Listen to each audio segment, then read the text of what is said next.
Así es, gracias Wellington. Continuamos en Orientación Meridiana y en este momento queremos recibir a Betania Leger. Ella es encargada del Departamento de Prevención de Embarazos en la Adolescencia del MINER. Bienvenida, Betania. Bien, gracias. Mucho gusto de estar acá. He visto ya los adelantos de mis colegas con ustedes y es excelente la labor que vienen haciendo en este programa. Muchas gracias, Betania. Gracias por acompañarnos. Es un tema muy importante que queremos tratar porque lamentablemente la República Dominicana es uno de los países con un índice más alto de embarazo en la adolescencia. ¿Cuáles son las causas de que esto se esté dando en nuestro país? Sí, conjuntamente con Nicaragua somos o sea, estamos como en el segundo o tercer lugar de embarazos en adolescentes. Yo pienso que la primera causa tiene que ver con la educación.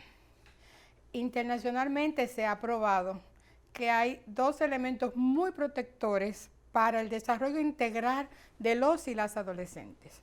Uno de ellos es que se mantengan en la educación. Si han hecho la educación básica, tienen menos probabilidades de salir embarazadas. Y si han terminado la secundaria, pues estas probabilidades todavía aumentan más. Entonces, además, el otro elemento es la educación sexual.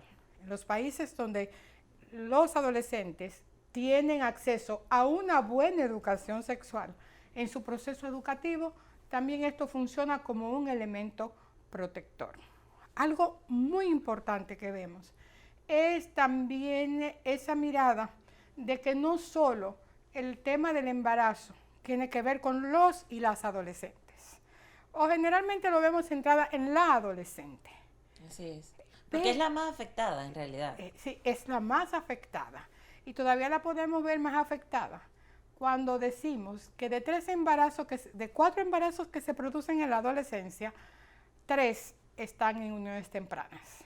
Entonces, ¿es realmente el embarazo en adolescente un problema de adolescentes? Si estamos hablando que de 4, 3 están en uniones tempranas, o sea, como lo tipifica nuestra ley, la 136-03 está en un tema de abuso esa adolescente. Así es. Esa mirada lo cambia todo. ¿Pasa lo mismo cuando son ambos adolescentes o ahí cambia la situación? Bueno, ahí cambia la situación, porque cuando es entre iguales, o sea, si no le llevas 5 años al adolescente, como tipifica la ley, cuando estás entre iguales, pues hay un embarazo que hay que atender y hay una pareja que tiene una situación, digamos que las consecuencias son iguales porque sabemos que cuando hay un embarazo en la adolescencia hay problemas, pueden venir problemas de salud, pueden venir problemas en el momento del parto. Generalmente los niños de adolescentes tienen mayor morbilidad, mortalidad, o sea, se enferman más y además son los que hemos visto que también dejan de tener su acta de nacimiento. O sea, hay una serie de temas de protección social que no tenemos cuando se dan esos embarazos en adolescentes y generalmente pues muchas veces terminan saliendo de la escuela. Y al adolescente, aunque no hay un dato, sí sabemos, por ejemplo, que salen de la escuela a trabajar, pero no sabemos si una de esas causas de salir a trabajar tiene que ver con el embarazo. Pero como la sociedad trata a hombres y mujeres diferentes, generalmente no se ve a ese papá adolescente, generalmente vemos a la madre adolescente. De hecho, hasta hace un tiempo, quienes recibían las consecuencias de ser retiradas de las escuelas eran las niñas que se veían en este proceso. Vamos a hablar un poco más adelante de lo que causa en la vida de esa adolescente ese embarazo, de lo que sucede con esos niños, de cómo en muchas ocasiones se repite esta historia, pero no Exacto. quiero que dejemos de lado la parte de la educación sexual. Sabemos que lamentablemente aún todavía en este siglo que estamos viviendo y con todos los avances tecnológicos que tenemos, hay mucho desconocimiento en cuanto a la educación sexual. Y es un trabajo que en muchas ocasiones queremos dejarles y limitar exclusivamente a la escuela, cuando es algo que empieza desde que se es un niño. A los niños hay que educarlos de forma sexual temprano adecuado a su edad. Entonces hablemos un poco de esto. Bueno, el ser humano tiene diferentes dimensiones y una de esas dimensiones es la sexualidad, que está con él desde que nace, desde que es procreado. La educación sexual tiene que comenzar desde los primeros niveles, desde el nivel inicial, y debe ser iniciado en la familia. Sucede entonces que nuestras familias no fueron educadas adecuadamente en la sexualidad por todos los tabúes que se tenían y que aún se tienen con la educación sexual. Entonces la escuela tiene que trabajar conjuntamente con las familias y comenzar, como habíamos dicho, desde ese nivel inicial, pero a ese nivel inicial empezamos hablando de conocerse a ellos mismos, de hablar adecuadamente de las partes de su cuerpo, de protegerlos con temas de, bueno, hay secretos buenos, pero hay secretos malos, y hay secretos que no se le pueden guardar a tu papá o a tu mamá, o a un adulto que tú tengas confianza, tienes que decirlo. Cuando te refieres a eso, estamos hablando de temas específicos de abuso. Que también sucede que hay muchas adolescentes embarazadas producto de un abuso sexual, sí, que ya no es porque tengo una relación con alguien mayor, sino que muchas veces es sin su consentimiento. Exacto. Entonces, ya en nivel medio y en nivel primario, pues vamos trabajando otros elementos y ya más centrado en lo que está pasando con su cuerpo y en lo que tiene que ver con su reproducción y con su vida futura. Hay muchas instituciones que tienen miedo de que se trabaje la educación sexual, pero yo digo, es que no están mirando lo que están oyendo y lo que está pasando. A veces tú vas por algún sitio o en un colmadón, a donde están todos y todas, son la misma casa de los estudiantes, y tú oyes un reggaetón, oyes una canción que tiene toda la deformación de la sexualidad, que no se daría en la escuela, porque en la escuela estamos hablando de un proceso educativo, ¿no? Claro. Entonces, es importantísimo que estemos en eso. Y también los abusos, como tú dices, pueden evitarse, las uniones tempranas pueden evitarse con una adecuada educación sexual y con la escolaridad. La escuela es el lugar de mayor protección conjunto con la familia de los niños, niñas y adolescentes. ¿Qué pasa con la vida de esa adolescente que se ve producto de una determinada situación con un embarazo no deseado a una edad temprana? Bueno, realmente es muy difícil para las adolescentes. No hablamos del adolescente porque como no tiene el embarazo, la sociedad lo ve de otra manera, pero no quiere decir que también no esté afectado y deba trabajarse con él en la escuela en este proceso. Entra en un nivel de responsabilidad que no es adecuado para su edad, entra en unos procesos emocionales. De hecho, cuando se está en tema de embarazos, muchas veces ese cambio hormonal produce algunos temas emocionales en mujeres ya adultas, incertidumbres en mujeres ya adultas que decidieron embarazarse. Imagínate en una adolescente que no lo ha decidido, pero que tampoco todavía está preparada para eso, y también en una etapa en que las emociones fluyen como es la normalidad. Y además sabe que su vida cambia completamente, y toda la situación conflictiva que se da, porque los adolescentes se dan en cualquier grado de la sociedad, pero está más asociada a la pobreza. Entonces, es una boca más en la familia, es una situación de los medicamentos. Nosotros hemos tenido niñas que hemos tenido que intervenir con los temas de las citas médicas, de lo que debe de tomar para que los niños estén bien, y toda una disciplina también que la niña no estaba acostumbrada, o la adolescente, a tenerla. Es un cambio muy radical, muchas veces pues ya no tiene el mismo grupo, sus mismas amigas adolescentes, y tiene que comenzar entonces a asumir esa responsabilidad. Y a veces llega el caso que la asumen los padres, y entonces está como con un hermanito dentro de la casa, y todas esas situaciones tienen que ser bien manejadas. Porque esto genera nuevamente ese círculo de pobreza, o sea, se mantienen en ese círculo de pobreza. Sí. Hay un niño que no crece con la protección correcta de sus padres porque tiene una niña criando a otro niño.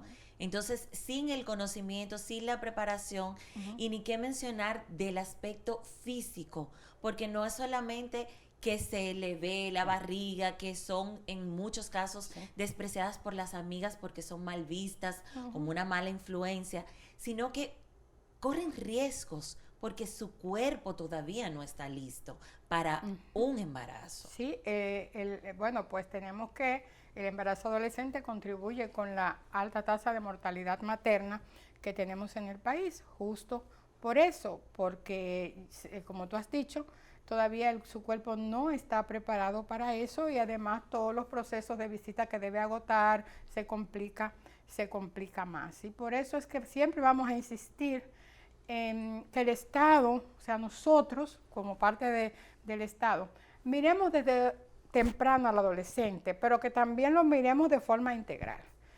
Que no, porque ahora estamos hablando, bueno, de la adolescente embarazada, del adolescente con VIH, o sea, la sociedad tiende a mirar al adolescente desde esas situaciones. Entonces es importante que lo veamos desde antes, desde una manera integral, para que desde la familia, la sociedad civil, la escuela, pues trabajemos por ese desarrollo integral, para que ese embarazo se posponga en la medida en que la sociedad va respondiendo a las expectativas de desarrollo que ellos tienen y ellas tienen. Tú mencionaste, Betania, algunos puntos de cómo prevenir esos embarazos.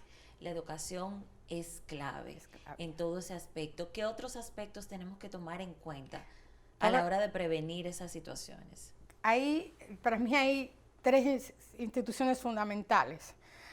Una de ellas es el Ministerio de Salud.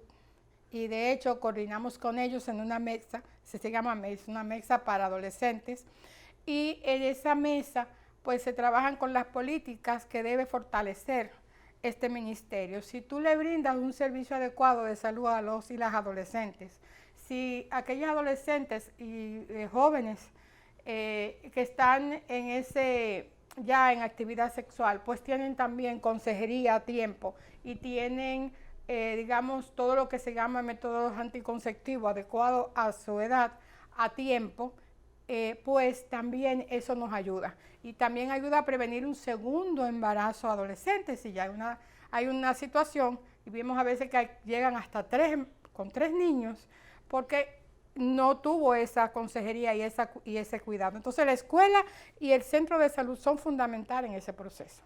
Y después de eso está CONANI y Procuraduría para todo el tema de protección, porque ya hay una ley que prohíbe el matrimonio infantil y por tanto las uniones tempranas. Entonces tiene que haber una correcta aplicación de esa ley mientras se educa a la comunidad y a las familias a no ver como natural que una niña de 12, 13, 14 años, 17 años esté con un señor que tiene 30, 40 años. Claro, y en muchas ocasiones son esas mismas familias que una vez que el adolescente pasa por este proceso, en vez de entender que ha sido un abuso, lo que hacen es que ellos mismos las empujan a quedarse con esas personas.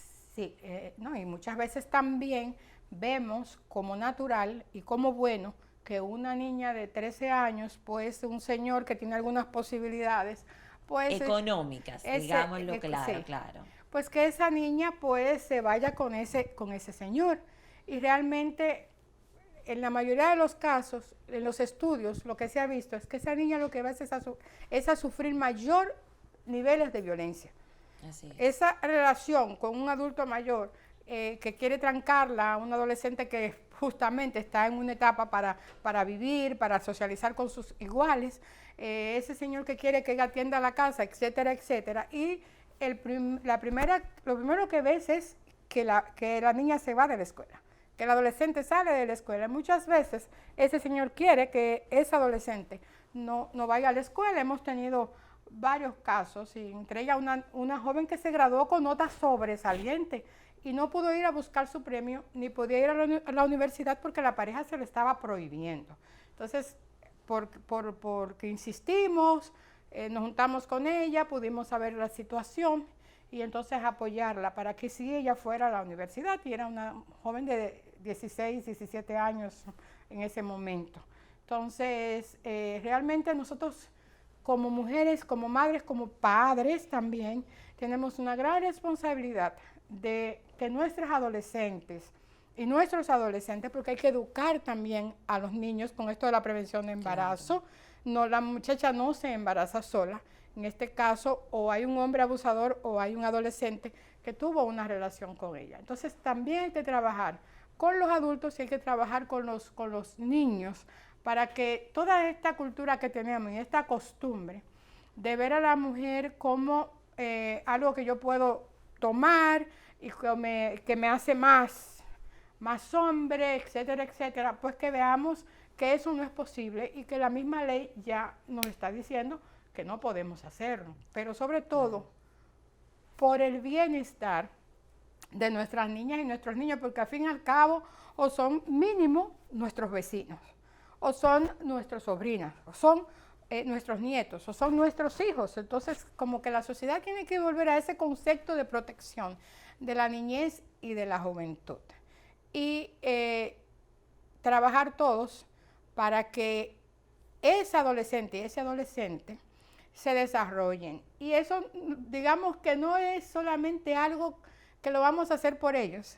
Sin pensarlo, lo estamos haciendo por nosotros mismos, porque el país ahora mismo tiene una población adolescente mayor que la población envejeciente y adulta. Entonces, este es un momento en que ellos tienen que prepararse bien, porque este presente y este futuro de desarrollo del país va a depender de esa población. De ese relevo. De ese relevo poblacional. Claro. Y si no tienen las oportunidades para prepararse, para seguir creciendo, ¿qué va a pasar? Hay algo muy curioso que causa mucha risa, ha sido un meme, que dice que qué pasaría si en medio de esta pandemia no hubiesen existido los médicos, las enfermeras, todas las personas que se han visto involucradas para poder resolver muchas de las situaciones lamentables que hemos estado viviendo y todos fueran youtubers e influencers. Entonces necesitamos de todo, pero necesitamos también que esa generación de relevo esté preparada.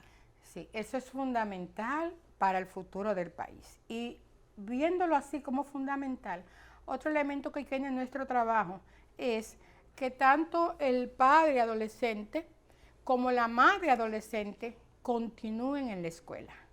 Yo sé que mucha gente dice, con mi hija, no, o sea, como si se pegara, un embarazo sí se le va a pegar a otra y a otra. Con mi hija no, pero realmente las leyes amparan que esa niña y ese niño, ese adolescente y ese adolescente continúen sus estudios. Y es lo mejor para ellas y es lo mejor para la sociedad. Entonces, nuestro programa pues trabaja para garantizar el derecho a la educación, que es lo que le toca al ministerio. Y en este programa pues se comienza con apoyo emocional cuando se detecta el caso. Hay todo un protocolo que sigue los procesos y tiene que ver con comenzar con ese apoyo emocional, conocer la situación, ver cuáles son los elementos que pueden ser riesgos y entonces trabajar de acuerdo a esos riesgos que se detecten en ese proceso, reunirnos con el padre si está en la escuela o si es adolescente, pero también con toda la familia. Y la escuela y la familia y el adolescente pues hacen unos acuerdos de responsabilidades y ahí se abre también un proceso de apoyo psicopedagógico, porque sabemos que las citas, los mismos tiempos que va a tener que estar fuera, pues entonces va a necesitar de que un compañero, un docente, pues pueda trabajar con ella para desarrollar las competencias, para una educación de calidad. No es de que no, para que se vaya a la escuela y termine, pues la ayudamos. No la ayudamos. Si ella no sale con las competencias de vida, no le estamos ayudando. Entonces se abre ese proceso de apoyo psicopedagógico, pero también un apoyo psicosocial. ¿Qué implica ese apoyo psicosocial? Implica que vamos a tener una relación con las instituciones cercanas de la comunidad que pueden ayudar a la niña, que pueden ayudar al adolescente y que pueden ayudar al adolescente. En este caso, se hacen unas referencias a ya sea salud pública, según las necesidades que tenga. Si hay abuso a la Procuraduría, si hay que dar niveles de protección a CONANI, si podemos conseguir apoyo para cuando nazca pues la criatura pues pueda estar en alguna parte cuidada como debe ser, pues se abren esos procesos de apoyo social, dependiendo de la situación que tiene. No es que sea... Son políticas, pero que son aplicadas de manera muy particular a cada caso. A cada caso. Y no es que sea responsabilidad del ministerio darle esos servicios, pero sí referirle a los servicios y un poco vigilar que los servicios se le estén prestando. O sea, son esos apoyos que estamos dando con el fin de que el adolescente continúe sus estudios. Y eso lo hacemos con el padre y con la madre. Ahora, en todos los estudios que hemos hecho, se trabajó un estudio en San Cristóbal hace unos años, hay algo muy claro. Si hay apoyo de la familia o de alguien de la familia, generalmente es más fácil que se quede en la escuela. Porque la dificultad de que se quede en la escuela ya no es tanto durante el embarazo, sino cuando son madres, cuando tienen que amamantar, cuando tienen que cuidar al bebé. Ahí es donde empieza la complejidad y ahí es donde más se necesitan los apoyos de la familia y los apoyos sociales de las organizaciones. Entonces yo creo que es un llamado a que todos en la sociedad, las organizaciones comunitarias, las juntas de vecinos, pues estemos trabajando con este tema de prevención de embarazo, que nuestros jóvenes y adolescentes vean otro futuro más allá, que las adolescentes no idealicen la maternidad como hacerse adultos, sino que vean la realidad de qué significa para ellos dar este paso. Y luego a las que han tenido entonces esta situación, que hemos visto que muchas veces no es una decisión de ellas, sino que hay un adulto por el medio, pues trabajar con ellas para que ya no venga otro embarazo y para que continúe en la escuela, por su propio desarrollo, pero también por el propio desarrollo de nuestro país. Claro que sí. Nosotros queremos agradecerte, Betania, sobre todo estas recomendaciones finales que yo creo que dan mucha luz sobre esta situación que es muy lamentable en nuestro país, pero que tiene solución, que empecemos por la educación, sobre todo la educación en casa. Vamos nosotros como padres a hacer nuestra parte, escuchar a nuestros hijos y estar abiertos a darles la oportunidad de tener un mejor futuro. Sobre todo los jóvenes, la juventud es una época hermosa y los jóvenes hacen cosas valerosas. Si miramos por ejemplo, ahora los Juegos, las Olimpiadas de Tokio. Claro. Dicen que son las Olimpiadas de los adolescentes. ¿Cuántas cosas hermosas han hecho? Y en la cotidianidad también, ¿cuántas cosas hermosas hacen por los otros? ¿Cuánta entrega? Porque los jóvenes si se entregan algo bueno son excelentes, pero si lo dejamos que se nos lleven a otro lado, del otro lado, también lo van a hacer porque es una etapa que necesita esa orientación, sí, pero necesita canalizar esas fuerzas. Así es. Gracias, Betania, por habernos acompañado. Nosotros continuamos con más del desarrollo de Orientación Meridiana. No se nos muevan. Gracias a ustedes.